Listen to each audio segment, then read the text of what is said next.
마태복음 25장을 보셨습니다. 마태복음 25장 1절로 13절까지 말씀입니다. 오늘 말씀은 여러분은 잘 아시는 말씀이지만 교리적으로 잘 이해하지 못하고 또 오류를 범하는 그런 말씀이기도 합니다. 마태복음 25장 1절부터 13절까지 제가 봉독해 올리겠습니다. 그때 천국은 등불을 들고 신랑을 맞으러 나간 10명의 처녀들과 같으니라. 그들 가운데 5은 현명하고 5은 어리석더라. 어리석은 처녀들은 등을 가졌으나 등과 함께 기름을 가지지 아니하였고, 현명한 처녀들은 등과 함께 기름통에 기름을 가지고 있더라. 신랑이 늦어짐으로 모두 졸려서 잠이 들었는데 한밤중에 소리가 나기를 보라, 신랑이 오니 나가서 맞으라 하더라. 그때 그 처녀들이 모두 일어나서 각기 자기 등을 조절하는데, 어리석은 처녀들이 현명한 처녀들에게 말하기를 우리의 등불이 꺼졌으니 너희 기름을 좀 달라고 하더라. 그러나 현명한 처녀들이 대답하여 말하기를 아니라 우리와 너희에게 충분하지 못하리니 차라리 장사꾼들에게 가서 너희 쓸 것을 사라고 하더라. 그들이 기름을 사러 간 사이에 신랑이 왔으니 준비하였던 처녀들만 그와 함께 혼인식에 들어가고 문은 닫혔더라. 그 후에 나머지 처녀들도 와서 말하기를 주여 주여 우리에게 열어주소서라고 하더라. 그러나 그가 대답하여 말하기를 진실로 내가 너에게 말하노니 나는 너희를 알지 못하노라 하더라. 그러므로 깨어 있으라. 너희는 인자가 오실 그 날과 그 시간을 모르기 때문이라. 13절까지 말씀입니다. 오늘 이 말씀을 위해서 잠시 기도하시고 설교를 듣겠습니다. 기도하시겠습니다. 은혜와 진리가 충만하시며 지극히 위대하신 아버지 하나님, 주님께 감사를 드립니다. 예수 그리스도의 보혈로의 공로로 구받은 사랑하는 모든 성도들 하나님께서 한 주일 동안 잘 지켜주시고, 오늘 이렇게 귀한 주일을 맞이해서 하나님의 말씀을 들을 수 있고 또 경배드릴 수 있는 귀한 시간 허락해 주심을 감사합니다. 저는 방금 봉독한 말씀 마태복음 25장을 들어서 10처녀의 그 비유에 대해 말씀을 설교하라고 합니다. 하나님의 말씀은 쉽게 우리에게 조명을 주시고 또 그 믿음으로 말씀을 따르는 성도들에게 깨달음을 주신다고 말씀하셨습니다. 오늘 이 말씀을 믿는 마음으로 설교를 드리려 합니다. 제가 이 준비한 말씀들이 듣는 성도들에게 하나님 말씀을 잘 정말 그들에게 말씀을 잘 이해할 수 있도록 설교할 수 있도록 인도해 주시고, 성령님께서 이 말씀을 분별력 있는 가운데 교리적으로 잘 이해할 수 있도록 주님께서 인도하여 주시옵소서. 마지막 시대 하나님 말씀을 잘 분별할 때입니다. 수많은 이단 교리들이 하나님의 이 신성한 말씀을 가지고 그들은 행위 구원을 가르치고 있습니다. 오늘 이 말씀을 통해 분별력 있게 주님을 잘 섬길 수 있도록 주님께서 인도하여 주시옵소서. 예배의 모든 시간을 주님께 부탁드립니다. 주 예수 그리스도 이름으로 기도드렸습니다. 아멘. 오늘 말씀의 제목은 열 처녀들에 대한 진실이라는 제목으로 설교를 하고자 합니다. 열 처녀들에 대한 진실입니다. 저는 개인적으로 아주 어렸을 때부터 어머니를 따라서 교회에 다녔었습니다. 사람들이 말하는 일명 모태신앙은 아니더라도 주일학교 때부터 교회를 출석하면서 많은 설교와 성경의 이야기를 들었습니다. 부흥회도 많이 쫓아다녔던 기억이 납니다. 저는 부흥회를 중학교 때부터 많이 돌아다녔었는데요. 무엇인지 몰라도 저는 구원받지 못한 상태에서 신앙을 갈구했던 적이 있었습니다. 제가 30-40년 전에 대부분의 목사들이 그들이 기복신앙을 틀에서 설교하고 또 행위로 자신의 구원을 유지하기 위해서 무엇을 해야 한다는 설교를 저는 어렸을 때부터 자주 들어왔습니다. 여러분들도 아니면 혹시 지금까지도 어떤 행위로 자신의 구원을 입증하려고 하고 또 어떤 기복신앙 틀에서 그런 많은 설교를 지금 들어왔을 분들도 아마 많이 있을 것입니다. 여러분들은 혹시 어렸을 때부터 믿음 생활을 하셨다면 어떤 설교가 혹시 기억에 남습니까? 저는 부자와 나사로의 그 주님 말씀과 또 다윗과 골리앗의 또 그 믿음의 이야기, 또 하나는 바로 오늘 말씀의 본문에 있는 이 열 처녀들에 대한 이 비유의 설교를 저는 기억이 납니다. 많은 목사님들의 설교를 들었는데 그 중에 기억이 남는 설교가 바로 마태복음 열처녀 25장의 열처녀의 비유에 대한 이야기가 기억에 남습니다. 아직도 오늘날 이렇게 설교하는 설교자들이 유튜브에 넘쳐납니다. 예를 들자면 이런 식으로 설교합니다. 오늘 본문의 마태복음 25장을 이렇게 설교하죠. 대다수가 그랬을 겁니다. 교회에 열심히 나와서 열심히 하나님 앞에 예배드리고 직분을 받아서 여러 가지 봉사를 하는 분들을 보면 참으로 귀하신 분들입니다. 보배로운 일꾼들입니다. 하나님 나라에서 반드시 상이 클 것입니다. 이런 분들이 예수님께서 재림하시는 날에 기쁨으로 영광스러운 모습으로 주님을 맞이하게 될 것입니다. 우리 중에 예수님이 재림하는 날, 예수님을 맞이하는 날을 성도들이 있지만 예수님을 맞이하지 못하고 가슴을 치며 통곡하며 슬피 우는 성도들도 있다는 것입니다. 왜 이런 현상이 일어납니까? 그런데 밭에 알곡과 죽정이가 있는 것처럼 교회 안에도 알곡과 죽정이가 반드시 있습니다. 여기 말씀과 같이 기름을 준비한 처녀들 같이 살아야 합니다. 기름을 준비한 사람은 걱정할 필요가 없습니다. 아무 때나 내 마음대로 기름을 준비할 수 있는 것이 아닙니다. 기름을 준비하지 않고 있는데 예수님께서 재림하시면 아무리 부르짖고 발버둥 쳐도 소용이 없습니다. 오늘 주님께서 오신다면 준비해야 할 것이 무엇인지 생각하고 준비해야 합니다. 함께 깨어 기도하는 생활을 해야 합니다. 하나님의 말씀을 성경 읽고 붙잡고 말씀대로 살려고 해야 합니다. 항상 은혜를 사모하고 항상 은혜 가운데 살아야 합니다. 주님께서 기뻐하시는 일에 전심전력하여 맡은 직분에 충성해야 합니다. 세상의 빛이 되어서 하나님께 영광을 돌리며 살아야 합니다. 그것이 곧 기름을 준비하는 삶입니다. 그렇지 않으면 마태복음 25장 12절 말씀과 같이 진실로 내가 너에게 말하노니 나는 너희를 알지 못하노라고 하실 것입니다.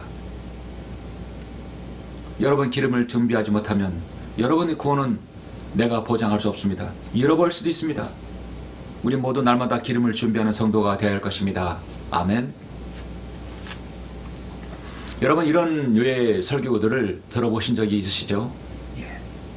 지금까지 우리나라의 150년간의 기독교 신앙을 한마디로 요약한다면 첫 번째는 샤머니즘 바탕의 기복신앙과 변개된 성서 위의 행위구원이 혼합한 신앙으로 급격한 양적 성장에 이른 한국의 기독교계가 되어버린 것입니다.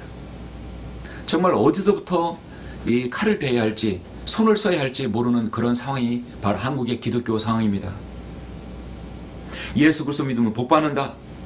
그리고 그 복을 위해서 또 그 구원을 위해서 무엇인가 열심히 해야 한다는 것이죠. 그것이 바로 기름을 준비하는 것이다 하는 거죠. 그렇기 때문에 성경대로 믿는 바른 신앙과 교리적 기반이 너무도 약한 상태입니다. 극소수의 설교자들만이 바른 진리의 말씀을 선포하고 있는 상황입니다.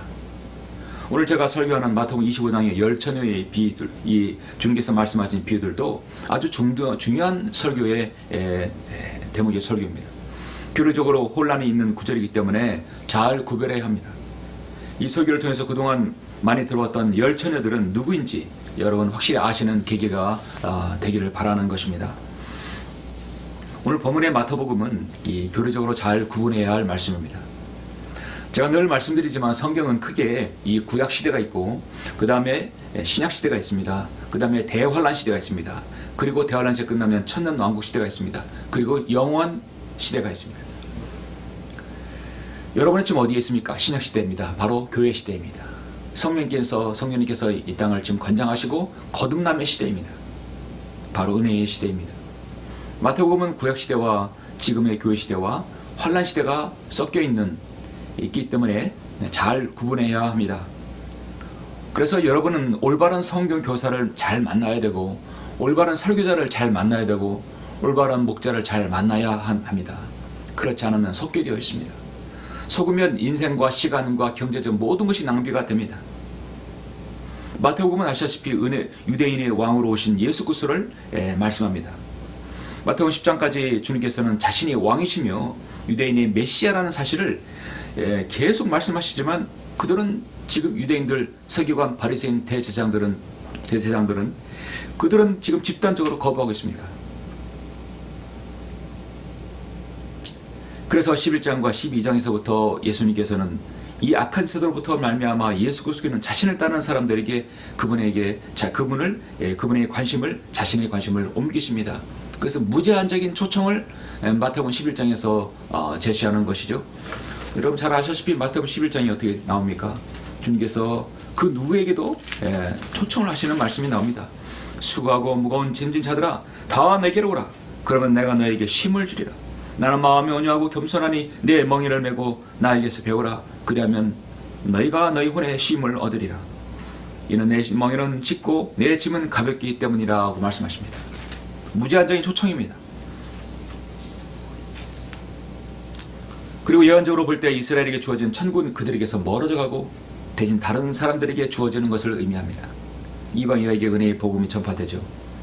그러나 다른 사람에게 주어지는 왕국은 이스라엘에 주어졌던 정성적인 천국이 아니었습니다. 그것이 바로 마태복음 13장에 나오는 천국의 신비로 제시되고 있는 것입니다. 그러니까 주님께서 집단적으로 유대인 그 종교 지도자들에 의해서 거부당하시면서 주님은 그 천국을 지금 이 세대로부터는 이루어지지 않을 것이구나. 그러니까 주님께서는 그것을 천국의 신비로 말씀하신 겁니다. 그래서 마태복음을 공부하면 비유를 하나하나 공부해가면서 우리는 주님께서 오셔서 완전한 천국을 세우시기까지 천국이 어떻게 흘러가는가, 또 천국이 임했을 때 어떤 모습으로 나타나게 될 것인가에 대해서 그 하나님의 경륜을 우리가 배워갈 수 있습니다. 그래서 주님께서 마태복음 13장부터 천국의 신비를 첫 번째로 말씀하고 있습니다. 그것이 바로 여러분 잘 아시는 씨 뿌리는 자의 비유입니다. 그리고 주님께서 또 친히 해석도 해주십니다. 그리고 오늘 본문의 마태복음 25장은 이제 11번째 신비, 천국의 신비, 바로 10명의 처녀들에 대해서 비유로 말씀하고 계시는 겁니다. 자, 다른 비유의 말씀은 여러분이 이제 차차 들으시고 또 많이 들었었을 것입니다. 그래서 오늘 본문의 말씀 10처녀의 비유들에 대해서만 오늘 보시겠습니다. 본문 말씀 마태복음 25장 1절로 13절 다시 한번 보시죠. 그때 천국은 그때 하나님의 나라는 이하입니다. 천국입니다. 등불을 들고 신랑을 맞으러 나간 10명의 처녀들과 같으니라. 이 처녀들의 목적은 신부가 아니라 신랑을 맞으러 나간 겁니다. 그들 가운데 5은 현명하고 5은 어리석더라. 어리석은 처녀들은 등을 가졌으나 등과 함께 기름을 가지지 아니하였고 현명한 처녀들은 등과 함께 기름통에 기름을 가지고 있더라. 신랑이 늦어짐으로 모두 졸려서 잠이 들었는데 한밤중에 소리가 나기를 보라. 신랑이 오니 나가서 맞으라고 하더라. 그때 그 처녀들이 모두 일어나서 각기 자기 등을 조절하는데 어리석은 처녀들이 현명한 처녀들에게 말하기를 우리의 등불이 꺼졌으니 너희 기름을 좀 달라고 하더라. 그러나 현명한 처녀들이 대답하여 말하기를 아니라 우리와 너희에게 충분하지 못하니 차라리 장사꾼들에게 가서 너희 쓸 것을 사라고 하더라. 그들이 기름을 사러 간 사이에 신랑이 왔으니 준비하였던 처녀들만 그와 함께 혼인식에 들어가고 문은 닫혔더라. 혼인식에 들어간 겁니다. 혼인식에는 신랑이 있고 신부가 있고 또 신부의 또 친구, 신랑의 친구들이 있는 것이죠.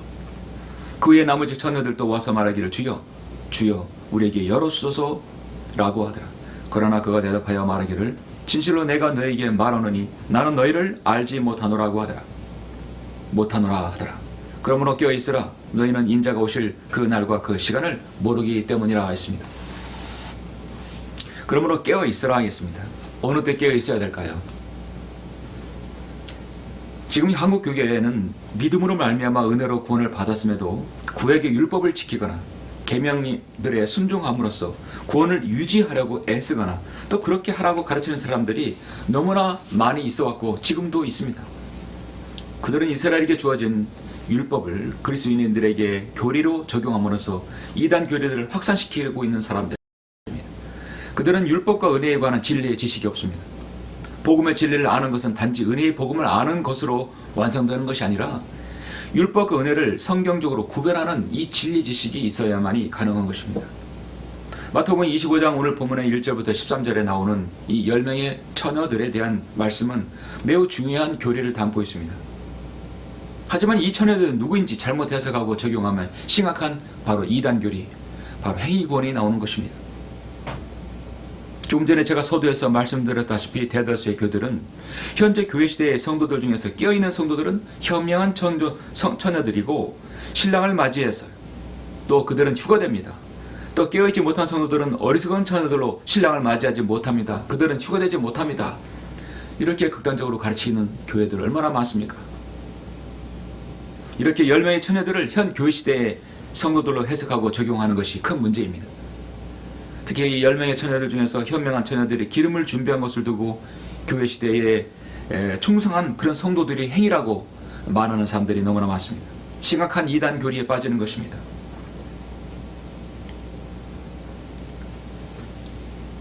한국의 교단들은 말할 것 없고 한국 교회가 이단시하는 사이비 단체들도 이 마태복음 25장을 가지고 그들의 그 사이비 신앙을 가지고 거기에 충성하는 사람이 다섯 처녀라고, 현명한 다섯 처녀라고 거짓말하는 것입니다. 알미니안주의자들, 갈미니교, 성결교는 어리석은 다른 처녀들이 신랑을 맞이하지 못한 것을 두고 현재 구원받은 성도들도 구원을 잃어버릴 수 있으니 기름을 준비하라고 말합니다. 칼빈주의자 장로교들, 그들은 극단적으로 현명한 다섯 처녀는 선택되고 예정된 사람들이다. 어리석은 다섯 처녀는 그들은 버림받은 사람들이라고 주장합니다. 예정되지 않은 사람이라고 주장합니다. 모두 다 잘못 적용시키고 있는 것입니다. 그래서 마태복음 25장의 10명의 처녀들은 그들에 대한 진실은 누구입니까? 또 누구이며 그들은 어느 시대의 사람들입니까? 여러분, 성경은 때론 바른 교리를 잘 숙지하고 여러분 마음판에 잘 새겨 들어야 합니다. 교리는 잣대입니다. 교리는 늘어나는 고무줄이 아닙니다. 교리는 기준입니다.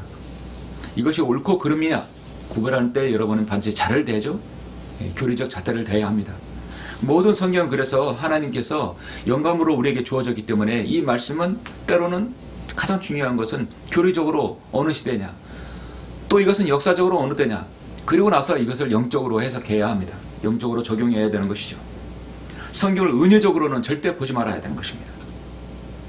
그러면 오늘 저는 열 처녀들에 대한 진실에 관한 이 말씀을 두 가지를 여러분에게 잠시 제시합니다. 첫 번째, 열 처녀들은 어느 시대에 누구인가? 결론부터 말씀드리면 대환란 때 교리적으로 적용해야 되고 그들은 땅에 남은 유대인들이 그 대상입니다. 한국 교회에는 믿음으로 말미암아 은혜로 구원을 받았음에도 구약 율법을 지키거나 계명에 순종함으로써 구원을 유지하려고 애쓰거나 그렇게 하라고 가르치는 그 교회들, 또 그런 설교들이 너무나 많습니다. 이 마태복음 25장에 나오는 10명의 처녀들에 대한 말씀은 매우 중요한 교리를 담고 있습니다. 이 처녀들이 누구인가를 잘못 적용하면 심각한 이단 교리에 빠지게 됩니다. 처녀들에 대해 대부분의 학자들이나 목사들이 가르치는 일반적인 해석은 현재 교회 시대의 성도들 중에서 깨어있는 성도들은 현명한 처녀들이다. 그들은 신랑을 맞이합니다. 그리고 휴가된다. 그렇지 못하면 어리석은 처녀로서 신랑을 맞이하지 못한다 라고 가르칩니다. 전혀 잘못된 것이죠. 이걸 크게 봐야 되는데 먼저는 이 마태복음 25장 1절부터 13절의 열 처녀는 이 교회 시대가 아니라 첫 번째 환란 시대입니다. 환란 시대 교리로 적용되는 말씀입니다.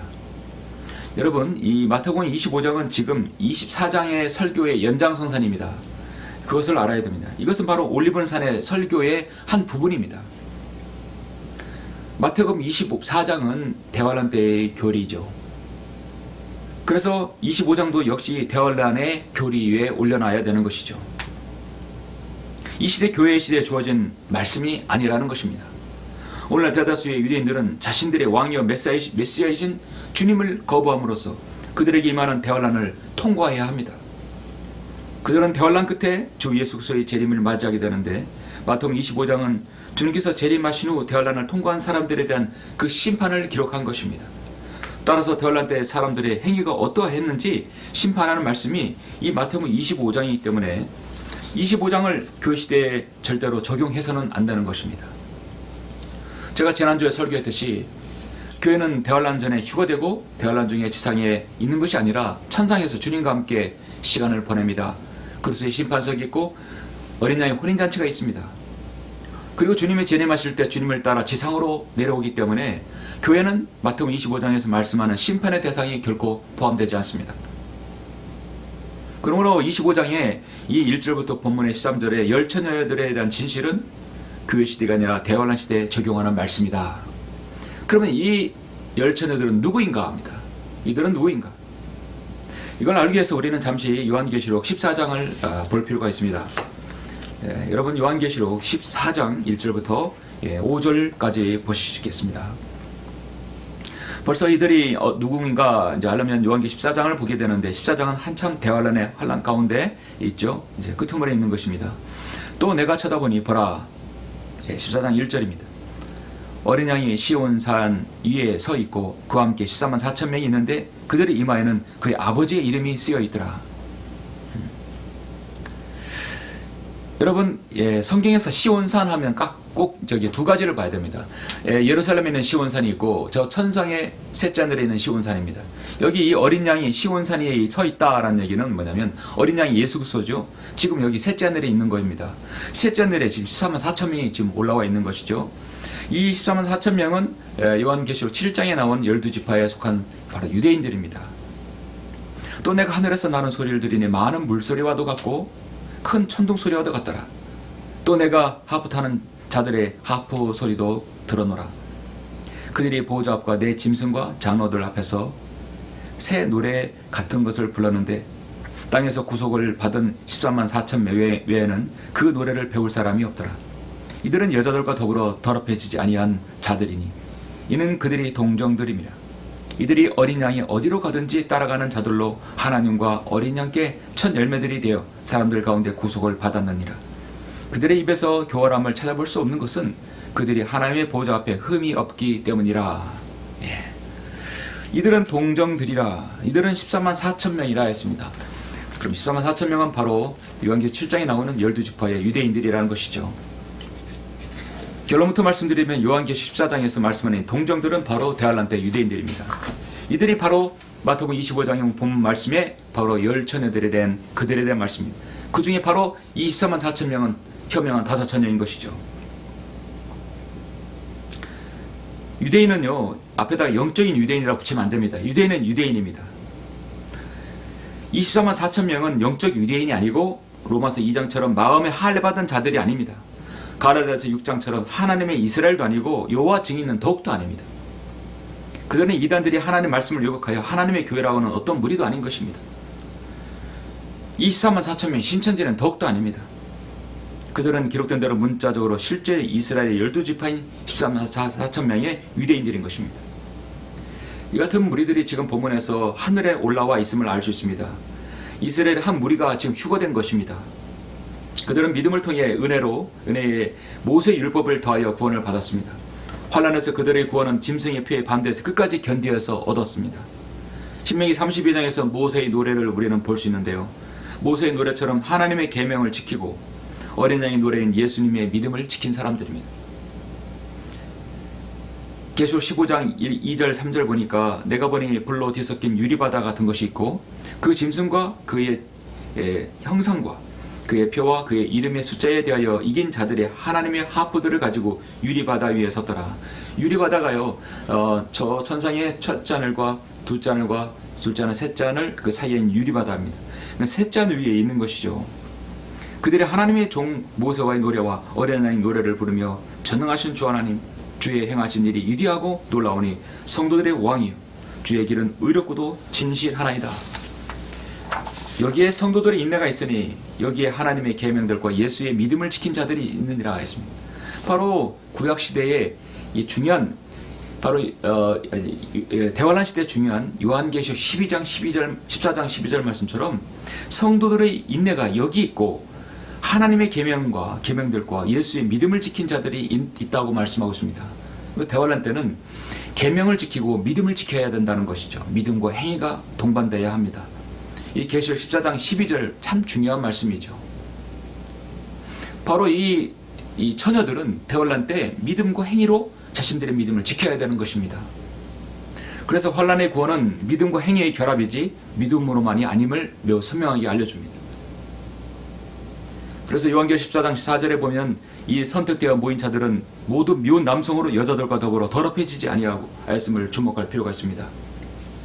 마태복음 현명한 5처녀는 환란의 끝까지 견뎌서 신랑이 올 때 그를 맞이하기 위해서 들림받은 처녀들입니다. 곧 그들은 14만 4천 명 유대인들인 것입니다. 이들은 그리스도의 몸인 고린도후서 11장에 나오는 순결한 처녀가 아닙니다. 이들은 동정들, 복수 처녀들, 복수입니다. 단수가 아닙니다. 이들은 대환란에서 선택된 무리로 모세의 율법을 지키고 동정들로 불리고 13만 4천 명이며 바로 이스라엘 12지파에 속한 사람들입니다. 이것이 정확한 사실이며 또 교리인 것이죠. 이에 시편 기자는 45편에서 33절 14절에서 이것을 다 예언해 놓으셨습니다. 왕의 딸이 안에서 온갖 영화를 누리나니 그녀의 옷은 금으로 수놓았도다. 그녀가 수놓은 옷을 입은 왕께로 인도될 것이요 그녀를 따르는 그녀의 동료 처녀들도 왕께로 인도된다고 말씀하고 있습니다. 이 동료 처녀들은 절대 신랑의 신부가 아닙니다. 처녀들은 그리스도의 신부인 순결한 처녀의 동료들인 것입니다. 여러분도 결혼식장에 가면 그 결혼식장의 주인공이 뭡니까? 신랑과 신부 아닙니까? 그리고 그 여러 친인척들 또 신랑과 신부의 친구들인 것입니다. 대환란 때 성도들은 짐승의 표를 절대 받지 말아야 합니다. 끝까지 견뎌야 되고 자신의 믿음을 지켜야 됩니다. 그래서 구원을 이룬 그 유대인들이 바로 동정들이며 그들이 바로 처녀들인 것이죠. 순결한 처녀가 아니고 바로 처녀들인 것입니다. 그래서 솔로몬의 노래에서도 분명히 제시합니다. 왕후가 60이요 후궁이 80이요 처녀들은 셀 수도 없으나 나의 비둘기 나의 더럽히지 않는 자는 오직 하나라 했습니다. 그래서 신부인 교회는 오직 하나입니다. 그녀는 그녀의 어머니의 외동딸이며 그녀를 낳은 어머니의 귀한 사람이다. 딸들이 그녀를 보고 그녀를 축복하니 정녕 왕들과 후궁들과 그들이 그녀를 칭찬하였도다. 솔로몬 노래 6장 8절 9절 말씀입니다.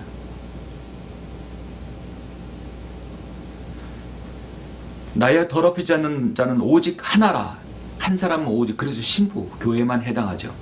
처녀들은 다른 말로 예루살렘의 딸들이라고 솔로몬 노래 2장 7절에서도 말씀하고 있습니다. 예루살렘의 딸들 바로 유대인들인 것이죠. 어린 양의 혼인식은 신랑은 만왕의 왕이신 주 예수 그리스도십니다. 신부는 오직 한 사람만 인도되는데 그것은 동료 처녀들이 아닙니다. 그것은 신부입니다. 바로 교회인 것이죠. 마치 신부의 들러리처럼 신부를 따를 뿐입니다. 따라서 처녀들은 결코 신부가 아닙니다. 그래서 저와 여러분 우리 이 교회의 이치가 얼마나 중요한지를 알 수 있습니다. 이제 나오죠. 자, 열처녀들은 진실 두 번째로 교회는 순결한 처녀입니다. 순결한 처녀들이 아니라 순결한 처녀 단수로 나오는 것입니다. 이제 여러분은 마태복음 25장의 이 열처녀들의 비유에서 현명한 다섯 처녀는 구약에 바로 유대인들이며 대환란 때 그들이 자신들의 믿음을 지킨 끝까지 남아 지킨 그리고 휴거된 바로 14만 4천 명 동정들이라는 사실입니다. 이들은 요한계시록 14장에 있는 바로 그들을 말씀하고 있는 것입니다. 그렇다면 순결한 처녀는 누구일까요? 이것은 성경은 이미 사도 바울이 말씀하고 있습니다. 여러분 고린도후서 11장 1절로 3절을 보시겠습니다.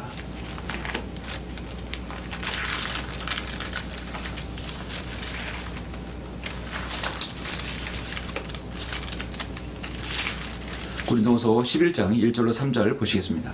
나는 너희가 좀 어리석은 나를 용납해 주기를 바라노라. 부디 나를 용납하라. 이는 내가 경건한 질투로 너희에게 질투를 느낌이라. 내가 너희를 한 남편에게 정혼시켰나니 이는 한 순결한 처녀로 너희를 그리스도께 바치려는 것이라. 그리스도께 바치려는 것이라. 사도 바울이 만약에 마태복음 25장의 그 처녀들이 교회라고 한다면 분명히 사도 바울 서신서에서 처녀들이라고 언급했을 것입니다. 사도 바울 어느 서신서에서도 처녀들이라는 용어는 절대로 나오지 않습니다. 바로 순결한 처녀, 바로 단수로 나오죠. 나는 그 뱀이 그의 관계로 이불을 속인 것 같이 너희 마음도 어떤 방법으로든 그리스도 안에 있는 단순함에서 떠나 부패할까 두려워하노라. 교회는 부패되지 말아야 됩니다. 부패되는 이유가 뭐냐면 또 다른 예수를 전파하거나 또 다른 영을 받거나 또 다른 복음을 전파하면 그렇게 부패된다는 것입니다. 그래서 경고하고 있는 것이죠. 4절 만일 누가 와서 우리가 전파하지 아니한 또 다른 예수를 전파하거나 너희가 받아들이지 않은 또 다른 영을 받거나 너희가 영접하지 않은 또 다른 복음을 전파하면 너희가 그를 잘 용납하는 그러면 안 되는 것이죠. 또 다른 복음이 무엇입니까? 이 열 처녀들을 교회에 적용시켜서 행위로 자신의 믿음을 지켜야 한다는 것이 바로 또 다른 복음인 것이죠. 이 시대에 절대로 있어서는 안 되는 것입니다. 성경에서는 그리스도의 몸에 교회를 지칭하는 용어가 많이 있는데 주님께서는 특별히 처녀라고 말씀하고 있고 순결한 처녀라고 말씀하셨고 또 신부라고 말씀하셨고 아내라고 말씀하셨습니다. 근데 항상 단수입니다. 대다수 신부이죠. 예, 신부이고 처녀입니다. 창세기 22장 24절에서 하나님께서는 남자와 여자 둘이 한 몸이 되라고 말씀하셨습니다. 예수님께서 친히 이 말씀을 마태복음 19장에서 인용하셨습니다. 한 남자가 한 여자를 아내로 취하여 남편과 아내가 되는 것이죠. 남편과 아내의 관계를 에베소서에서는 교회와 그리스도의 관계를 나타나는 위대한 신비라고 말씀하고 있습니다. 그래서 에베소서 5장 25절에 남편들아 너희는 자기 아내를 사랑하되 그리스도께서 교회를 사랑하셔서 교회를 위하여 자신을 주신 것 같이 하라. 교회를 사랑하셔서 교회를 위하여 자신을 주셨다 말씀하고 있습니다. 예수 그리스도의 그 구속적 위대한 그 사랑을 통해서 바로 교회가 탄생한 것입니다. 아담이 잠듦으로써 이브가 탄생한 것 같이 주님께서 우리를 위해 십자가의 구속 사역을 이루시고 십자가의 모진 고초를 당하시고 죽으시고 부활하심으로써 바로 교회가 탄생한 것입니다. 그래서 너희는 자기 아내를 사랑하되 그리스도께서 교회를 사랑하셔서 교회를 위하여 자신을 주신 같이 하라. 그러므로 아내는 남편에게 복종하는 건 당연한 거죠. 그러므로 신부가 예수 그리스도의 말씀에 복종하는 건 당연한 것입니다. 그래서 이 교회는 나중에 27절의 말씀처럼 자기 앞에 영광스러운 교회로 나타나서 점이나 주름진 것이나 또 그러한 것들이 없이 거룩하고 흠없게 하려 하심이라 말씀하고 있습니다. 그러므로 주 예수 그리스도께서는 처녀들이 아니라 한 순결한 처녀를 신부로 받아들이는 것입니다. 이 시대 모든 거듭난 그리스도인은 한 순결한 처녀입니다. 그 사람이 육신적으로 살았든 영적으로 살았든 그 어떤 누구든 간에 그리스도 안에 몸 안에 들어와 있으면 그 교회는 바로 순결한 처녀인 것이죠. 육신적으로 살았던 그리스도인은 그리스도 심판석에서 상급을 잃을 것이고 없을 것이고 영적인 그리스도인으로 주님께 신실하게 주님을 섬겼던 성도는 금과 은과 보석으로 그래서 심판석에서 상급을 받을 것입니다. 그리고 그 상급과 보석과 면류관 그것들이 곧 세마포로 주님께서는 바꿔주실 것입니다. 흰 세마포로 바꿔주실 겁니다. 그러므로 이 땅에 있는 모든 하나님의 교회, 그러니까 신부이죠. 신부는 지역교회를 말씀하는 것이 아닙니다. 이 지구상에 있는 모든 그리스도인들은 성도들은 바로 예수 그리스도의 신부가 되는 것입니다.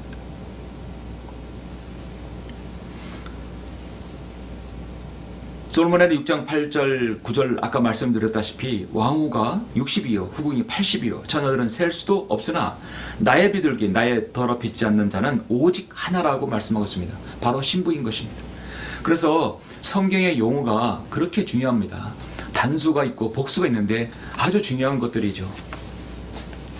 그런데 이제 변개된 성경들에서는 단수 복수 개념이 없습니다. 하늘과 하늘들은 분명히 다르고 처녀와 처녀들도 다릅니다. 사랑하는 성도 여러분, 말씀을 맺겠습니다. 성경은 대환란 끝에 환란시대의 성도들이 주님께 인도된다고 말씀하고 계십니다. 사실 그 숫자는 극소수에 불과합니다. 이미 신실한 주님의 성도들, 하나님의 교회, 그리스도의 신부는 교회 시대의 끝자락에 이미 다 올라갔습니다. 환란시 남은 자들은 예수 그리스도를 주로 고백하지도 않는 자들입니다. 그때서야 그들은 비로소 그들이 옳았구나, 그 복음이 정말이었구나 나중에 깨닫고 극소수의 사람들만이 자신의 믿음과 행위를 지키게 되겠죠. 대다수 사람들은 자신의 믿음의 신념도 없이 헌신자처럼 버릴 것입니다. 극심한 7년 대환란 고통 속에도 하나님을 저주하고 그들의 믿음을 회개하지 않을 것입니다. 그들의 잘못을 회개하지 않을 것입니다. 대다수의 유대인들도 마찬가지입니다. 오늘날 글로벌리스트, 세상을 움직이는 그들의 검은 세력들, 그림자 세력들은 대다수 유대인들이죠. 정말 저주받을 자들입니다. 주님께서 마태복음 24장에서 환란 때의 말씀을 하고 있습니다. 분명히 제시하고 있습니다. 그 날들의 환란 후에 즉시 해가 어두워지며 달이 그 빛을 내지 아니하며 별들이 하늘에서 떨어지고 또 하늘들의 권능들이 흔들릴 것이라. 그 후에 하늘에 있는 인자의 표적이 나타나리니 땅의 모든 지파들이 통곡할 것이며 또 그들은 인자가 권세와 큰 영광으로 하늘의 구름을 타고 오는 것을 보리라 했습니다. 여러분, 이 땅에 사는 많은 유대인들이 얼마나 많습니까? 지금 708만 명이 유대인 고토로 모이고 있죠. 심지어 우크라이나 젤렌스키도 유대인들이고 세상에 유명한 사람들 대다수 딱 보면 유대인들이라는 사람들이 많습니다. 그러나 그런 유대인들이 다 그렇게 여러분 아까 말씀하셨듯이 그런 현명한 다섯천하라고 생각하십니까? 천만의 말씀입니다. 이 세상을 움직이는 악의 축이 바로 유대인들입니다. 그들은 예수 그리스도 절대로 구주로 받아들이지 아니한 자들이에요. 대환란 때도 역시 그들은 주님을 저주하고 주님을 믿지 않는 자들입니다. 극소수의 14만 4천 명만이 현명한 다섯천하로 들어갈 것입니다. 시편 50편 3절 5절에서는 우리 하나님이 오셔서 잠잠하지 아니하시리니 그들 앞에는 불이 삼키고 그의 주위에는 광풍이 불리로다. 그가 위로부터 하늘들과 땅 위까지 부르시니 이는 그가 자기 백성을 판단하시라는 것이라. 내 성도들은 내게로 다 모이라. 그들은 희생자로 나와 언약을 맺는 자들이라 말씀하고 있습니다. 주님께서 대환란 끝에 환난 성도들을 모으시는 일은 그 시대 끝에 거듭난 그리스도인이 휴거되는 것과는 전혀 다릅니다.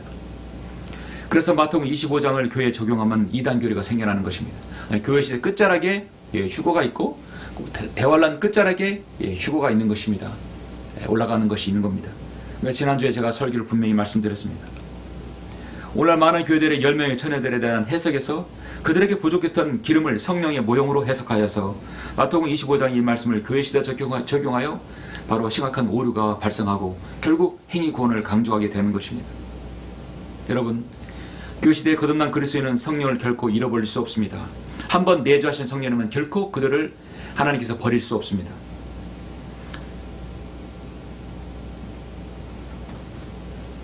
자신의 믿음을 행위로 얻어지는 때는 현재의 교회 시대가 아니라 대환란 때입니다. 지금 이 시대는 우리의 믿음은 여러분 그 사람이 크고 작지만 예수 그리스도를 주로 고백하는 그 믿음은 절대 하나님께서 그의 믿음은 취하지 않으신다는 겁니다. 그들의 구원은 결코 취하지 않습니다. 바로 이 시대, 그러니까 이 시대에 우리가 구원을 받아야 됩니다. 이 교회 시대가 끝나면 대환란 때는 믿음뿐만 아니라 행위가 그들의 구원에 꼭 필요한 것이죠. 그래서 마태복음 24장에서 그러나 끝까지 견디는 자는 구원을 받으리라. 그 끝은 개인의 인생의 끝이 아니라 대환란의 끝입니다. 시대의 끝입니다. 그 나라는 아이를 뵌 자들과 젖먹이는 있는 자들에게 화 있으리라. 그때는 그때의 대환란이 있으리니 그와 같은 것들이 세상이 시작된 이후로 지금까지 없었으며 또 결코 없을 것이기 때문이라. 만일 그날이 단축되지 아니하면 어떤 육체도 구원받지 못하리라. 그러나 택함받은 사람을 위하여 그 날이 단축될 것이라. 여기에 성도들의 인내가 있으며 여기에 하나님의 계명과 예수의 믿음을 지킨 자들이 있느니라고 말씀하고 있습니다. 전반부는 마태복음 24장 13절부터 말씀이고 여기에 성도들의 인내가 있으며 하나님의 계명들과 예수의 믿음을 지킨 자들이 있다. 바로 이것이 요한계시록 14장 12절의 말씀, 대환란 끝자락까지 자신의 믿음과 행위로 지켜야 되는 것입니다. 대환란 때 믿는 자들은 적그리스도에게 경배하지 않고 그의 표나 이름의 손이나 육륜의 표를 받지 않습니다. 예수 그리스도의 재림을 기다립니다. 그렇지 않으면 그들은 구원을 잃어버릴 수 있습니다. 그런 자들이 마태복음 25장에 기름을 준비하자는 어리석은 다섯처녀들인 것이죠.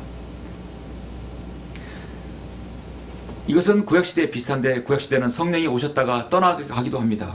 그래서 시편에서 다윗은 주의 면전에서 나를 내어쫓지 마시고 주의 거룩한 영을 내게서 거두어 가지 마소서. 구약시대는 성령님이 들어오셨다가 임했다가 나갈 수 있는 겁니다. 신약시대는 예수 그리스도 성령님께서 우리 안에 내주하시는 겁니다. 내주하시면 절대 나가질 않아요. 근데 구약시대 성령이 내 안에 임하면 바로 나갈 수도 있는 것입니다. 삼손이 들어왔다가 나갔다가 다시 들어오지 않았습니까? 사울은 들어갔다가 나가버렸습니다. 그 성령님의 사역이 그렇게 다른 것입니다. 구약에는 들어갔다가 나갈 수 있고 신약에는 내주하시고 절대 나가지 않습니다. 대환란 때는 성령께서 관장하시지만 그들은 믿음과 행위로 자신의 구원을 지켜야 합니다. 현재 교회 시대는 주 예수 그리스도께서 죄인들을 자신의 피로 값줘 사시기 때문에 이 복음의 질을 듣고 믿으면 그 믿음으로 인해 구원받고 그 구원은 영원토록 보장되는 것입니다. 여러분, 우리 주님께서는 공생에 사역하시면서 마태복음 24장 25장은 제자들에게 정말 심각하게 말씀하시는 장입니다. 곧 그 유대인들이 닥치고 유대인들에게 닥치고 그들에게 지금 해당하는 말씀이기 때문입니다. 곧 천국이 도래할 것이다. 너희들을 나를 왕으로 받아들이기만 하면 곧 이 땅에 왕국이 세워질 것이다.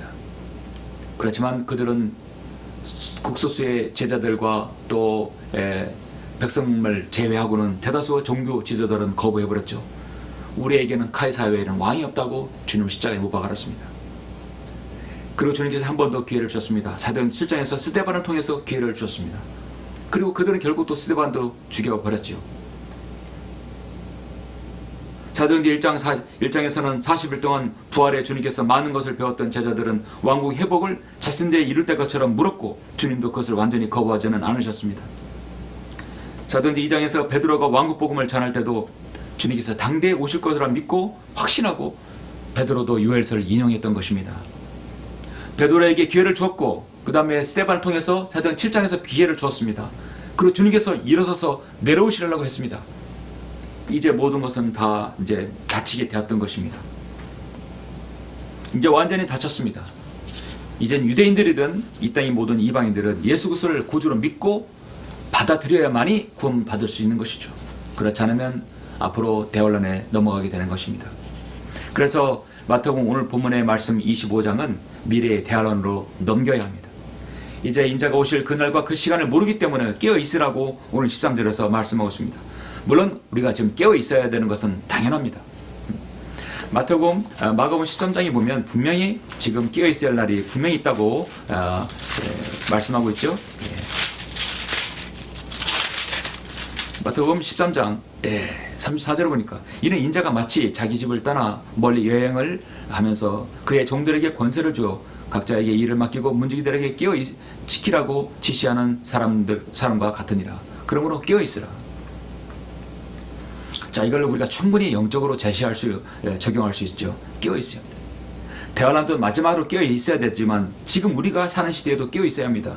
그 집주인이 언제 올는지, 저녁이든지, 초기 교회 시대든지, 밤중이든지, 여러분 암흑 시대든지, 닭이 올 때든지, 라오드케 시대든지, 아니면 아침이든지, 주님께서 오실 때든지 너희가 모르기 때문이라. 그가 갑자기 와서 너희가 잠든 것을 보지 않도록 하라. 내가 너에게 말하는 것은 모든 사람에게 말하는 것이니 깨어 있으라. 물론 깨어 있는 것은 지금도 마찬가지에 깨어 있어야 합니다. 정말 주님께서 올해 봄에, 내년 봄에, 아니면 언제 오실지는 모릅니다. 그러나 깨어 있는 사람은 정말 우리가 주님 그리스도의 심판석 앞에서 주님께서 분명히 우리에게 상급을 주실 것입니다. 현명한 다사천녀와 같은 유대인 환란 성도들은 이제 자신들이 그 대환란을 맞이하게 될 것입니다. 극소수의 사람만이 올라갈 것입니다. 유대인들만이 올라갈 것입니다. 오늘 말씀을 통해서 우리 주 예수 그리스도의 재림은 비온 후에 맑게 개인 아침같이 빛같이 오실 것이라고 말씀하고 있습니다. 그분은 바로 의의 태양이십니다. 예수 그리스도는 바로 저와 여러분을 구원하신 바로 구주이십니다. 그분이 만왕의 왕으로 오시고 우리는 올라가면 그분의 바로 나의 신부, 나의 신랑이 되신 주 예수 그리스도이신 것입니다. 여러분이 이 땅에서 주님을 섬기는 동안 신부로서 주님을 섬기는 것 얼마나 큰 특권인지를 여러분 아셔야 될 것입니다. 그래서 주님의 재림을 기다리고 소망하는 여러분 되시길 간절히 바랍니다. 기도하시겠습니다.